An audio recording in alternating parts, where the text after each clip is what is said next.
Hey everybody, this is Minion Soldier, and this is ship updates. But this week it's not a ship. Well, a kind of a ship. I mean, the Mercury Star Runner is back up for grabs, a special edition of it. I believe the Warbond version with the paint job does come with LTI, though you may want to double check that if you're making that purchase for $271 American dollars. But the star of the show is the latest concept vehicle ready to fly, or in this case, ready to roll. The concept vehicle is the Tumbril Cyclone MT. This combines both the features of the AA Cyclone and the turreted Cyclone. And you can see just briefly there the new paint job for the Mercury Star Runner, which you can purchase separately if you already own a Mercury Star Runner. Not exactly the color combo that I would be looking for. I would prefer to have color customization, of course, but overall, what do I think of this sale? Well, you know what? Let's hold off on what do I think. Instead, let's quickly go over the Q&A that came out with the vehicle. All right, so let's see. The new Tumbril Cyclone MT. The Q&A should be interesting. Let's get started.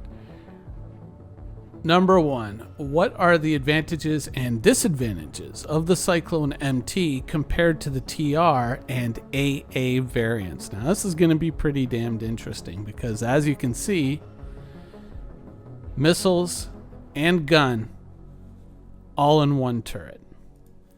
So the MT takes the best bits of both the TR and the AA and combines them into a single chassis. The downsides are that it requires multiple crew members to operate, unlike the AA, and is a larger target for enemies. So realistically, like the TR obviously was a two-man job, so to speak, just using the expression there. Don't, get mad. But the AA, you could pilot that as a single player, and you could target those missiles on ships, but it was still fairly limited. Now here you get the size 1 gun and the missiles all in the turret. It's a larger target for enemies, quotes. Not really.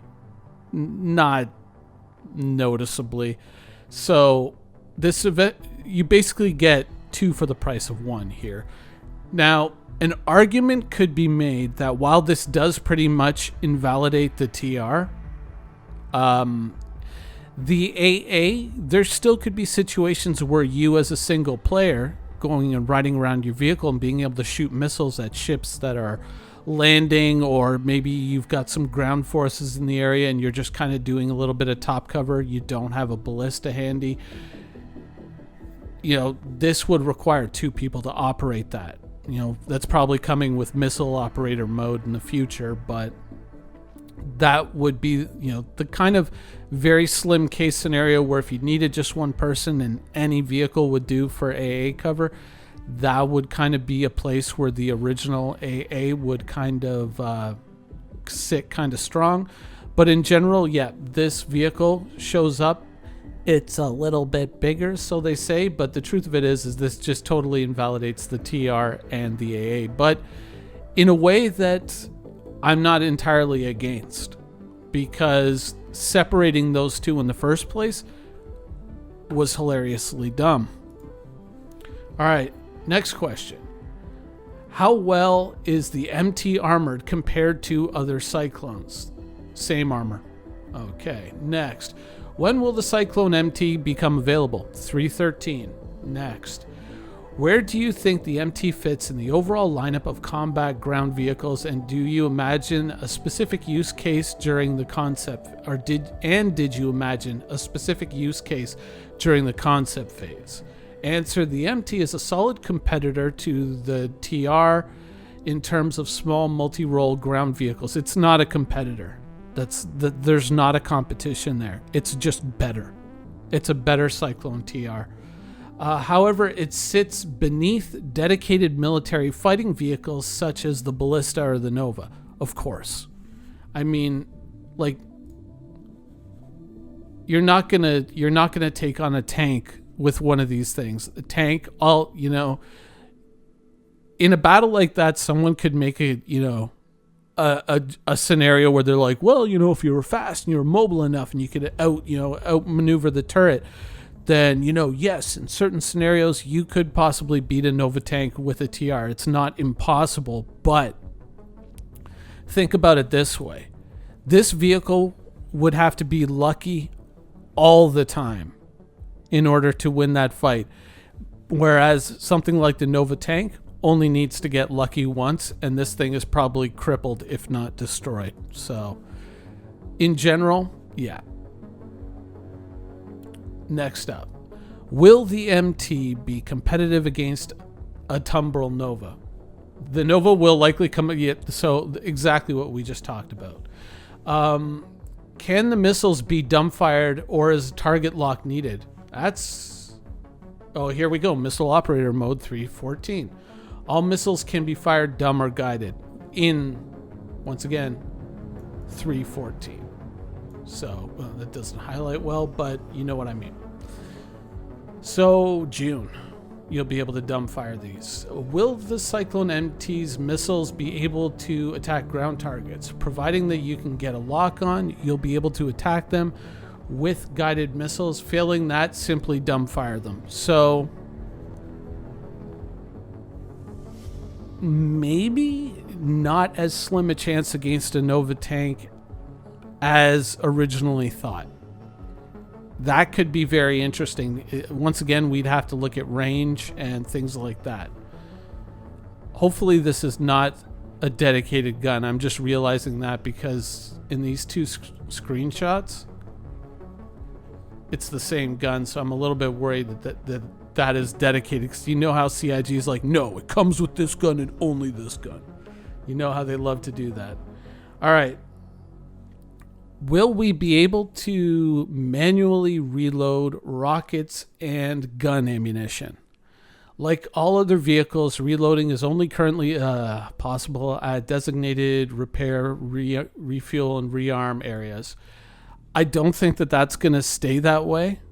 Missiles, you look at the size of the guy, you look at the size of the missile, that's a little bit more than lifting one of those, big bottles of water into the old office cooler or something like that. So I would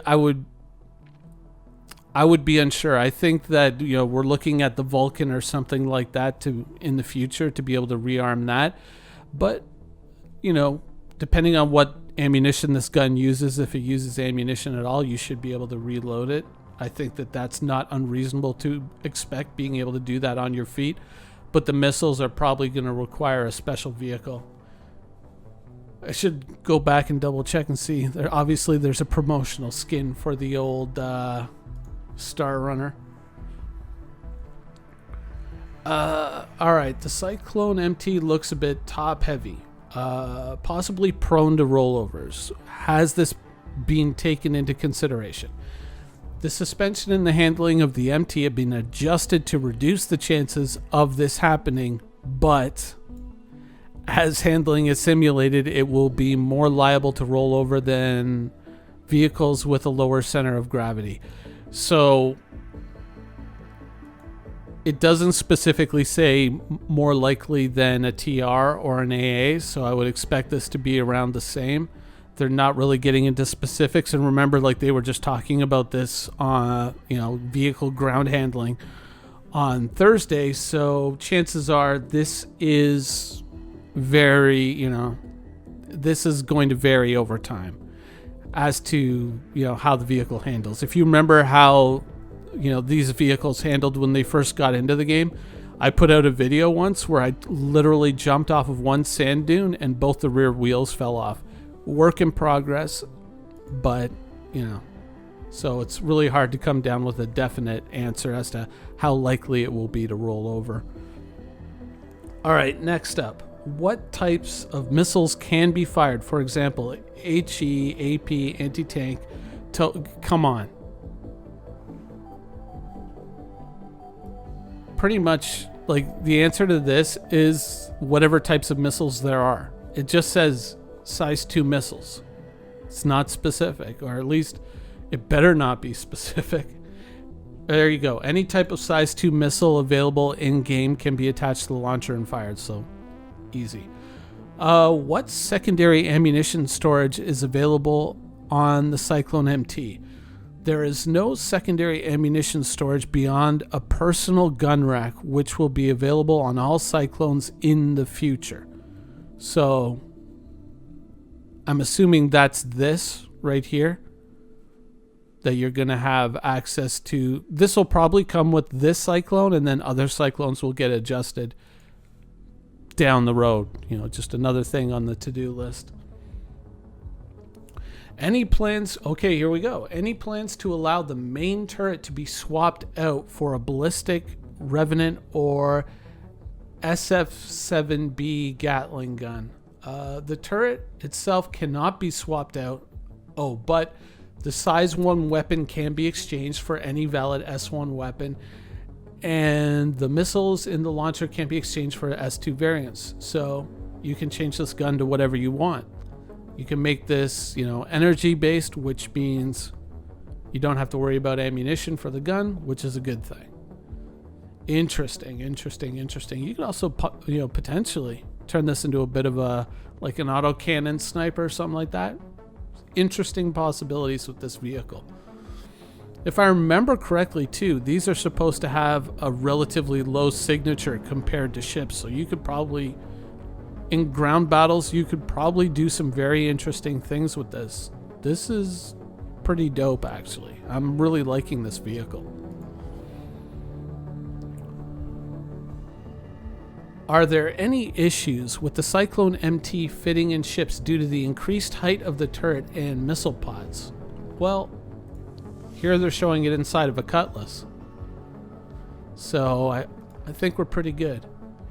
The overall height increase is minimal, and from testing, it still fits in any spaceship that an original Cyclone does. Additionally, the increased height of the MT still makes it shorter than the Ursa rover. I'm digging this a whole lot, and the fact that you can get it into a Cutlass, you know, we like the Cutlass over here on this channel. I like this. So I had recorded the Q&A portion of this video earlier in the day when that Q&A first came out. I thought it was a little bit weird. It's like you just announced this yesterday and already there's a Q&A. It's like, well, you're working pretty quick here. And the questions were kind of softball. Not a lot of thought put into a lot of them. Obviously, they were kind of disappointing questions. The one question that I found that wasn't on the Q&A that it kind of revolves around what is, to my mind, the one flaw with this vehicle is the lack of any cargo capacity whatsoever. Now, I'm not asking for one full SCU, you know, one of the large format cargo containers as a reference, worth of cargo space in a vehicle like this, but just enough for one little mission box, you know, like the little boxes that you pick up and you put down in, you know, the little drop boxes when you do missions, just something that can fit something of roughly those dimensions. Not exactly something that I would think that would be too difficult to implement, though the fact that it does come with a smaller gun rack attached to it for personal weapons is a bonus. Now, I think that the Tumbrils, because of the fact that there isn't a cockpit and there isn't doors to get through, are going to be a little bit more accommodating with body armor than other vehicles are likely to be. I believe that is something that CIG is aiming for. Overall, the fact that CIG delivered this vehicle ready to roll, like literally you spend your money and you almost immediately get the thing that you paid for and you can use it, and it's fully or remarkably fully functional, not completely functional. I dig it. I absolutely dig it. I can think of a ton of great scenarios where you could use a vehicle like this. It allows you to get around on the ground very quickly, and if you're going in and you're doing ground missions but you're like, hey, I don't want to put my ship at risk. Like one of the things that we were talking about on yesterday's video, which was the Comare satellites. If you think about having to go into a place on the ground, what if you now had the ability to get together with your friend and maybe park your ship 20 or 30 kilometers away from a mission site and then drive in on the ground and still have an opportunity, somewhat limited, but still an opportunity to defend yourself and to also make sure that when you leave your ship and go to that mission site, that your ship is safe. This is a solid thing. I really, really like this. The paint job, not all that crazy about. I understand like army green and all of that, and certainly in the environment that they're showing, actually in this picture, maybe not all that great. I mean, kind of mixes in with the trees, but I still think that CIG is kind of making a mistake with the paint jobs in the game. Like having custom paint jobs is great, but depending on the environment, this might blend in in an evergreen forest, but out on the deserts of Daymar, it's really not going to blend in all that well. So I would still like the ability to change the tint of the vehicle. Maybe something like an Elite Dangerous. Sometimes when you purchase vehicle appearance packs in Elite Dangerous, like it comes with 3 or 4 different paint jobs and you can choose between them. I'm thinking mainly of the Raider set for reference, if any, for those of you who play that game who know what I'm talking about. I would like to see paint jobs maybe come as a package with 2 or 3 different paint schemes. Like I would like a desert tan, I would like a matte black, and I would like a less a green with less sheen to it, less shine, less sparkle, something that doesn't draw the eye. But overall as a vehicle, yeah, ready to roll. I like it. And we've talked about this before in other videos, but the fact that that CIG is selling something that they're just not immediately throwing on the to-do list, and it's just like we get it done when we get it done, but it's something that they're delivering and putting in your hands almost right away. This is the kind of funding that I applaud. This is the kind of funding that I think is very, very strong in Star Citizen. This is a good idea. And you could, with other ships, when they kind of go like right to flight ready, like something like the Mole, which I thought was kind of skeevy and kind of scummy, because I mean, you were talking about the Orion like 6 months before that, and then all of a sudden the Mole shows up. This I don't feel so bad because you reuse something that you've already done and you kind of made it better along the way. Some TR owners, you might get it, a little bit disappointed, or some AA owners might be a little bit disappointed by this, but to be honest, I mean, if you owned one of the original AAs or one of the original TRs and CIG said $5 more and we'll give you the missiles off the other one, or $5 more and I'll give you the turret off of that other one, and you can combine it into one vehicle, I think most people would probably be okay with that. Chances are I'm probably going to have this in my hangar by the time you guys are watching this video. I'm all aboard for this. This is great. This is fantastic. So yeah, I really, really like it. I honestly do. And I do have the space bikes, and the Drake, of course, does have that one SCU of cargo space, but something a little bit more rugged, something that allows for multi-crew without the person on the back having to face forward or rearwards on the bike. I could see a use for this. I can get behind this. I really, really do like it. I do have a little bit of a soft spot for off-road vehicles and wheeled vehicles. So, yeah, I think it's almost a guarantee that you're probably going to see this in the background of a Minion Soldier video in the not-too-distant future. Anyways, yeah, I like it. I like the way they built it. I like what they went about. I think that they did a good job in correcting the deficiencies of the AA and the TR. I think it's an overall win all around. I hope it does well for CIG, and I hope that in the future, when they're talking about concept vehicles and all of that, that they deliver things like this. I mean, we have enough ships. We have enough vehicles. I'm really, really happy about this. And, the fact that, I was saying just last Friday, or Saturday when the video came out, we know that there's a concept ship coming. I don't even think I even mentioned the idea of a ground vehicle. I might have, but I was more convinced that it was going to be a medium combat focused ship, and I was wrong. Well, I was right that there was a concept coming, but that's like, saying, oh, the sun's going to come up tomorrow, because we always get a concept in March. But being wrong about the ship, I'm not even salty about that. I'm not even disappointed, because they showed up with something great. They showed up with something fantastic. This isn't something that goes up on the board and, takes up a whole lot of time. In fact, I would be surprised if this took them anything more than a month to put this together. I wish we had more ships like this. I hope the next ship is a rework of an existing ship that makes it better. And I think that would be a win for everybody all around. I'm sure that there's a lot of people out there who currently own ships that have some deficiencies and would like to see those deficiencies corrected, and perhaps a version that, adds a couple of features, fixes a few deficiencies. Maybe they have to upgrade to for a couple extra bucks, but I'm sure that there's a lot of people who, in order to gain those extra abilities or, correct a few deficiencies, would probably be more than happy to part with an extra $5 or $10, or, let's keep it reasonable, CIG. But yeah, overall, it's a great thing, and this is the kind of video that I wish I got to make more of. Anyways, I hope you guys enjoyed the show, and thanks for watching.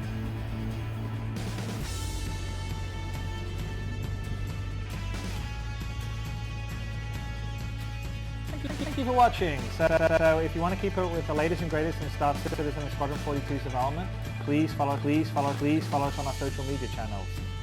See you soon.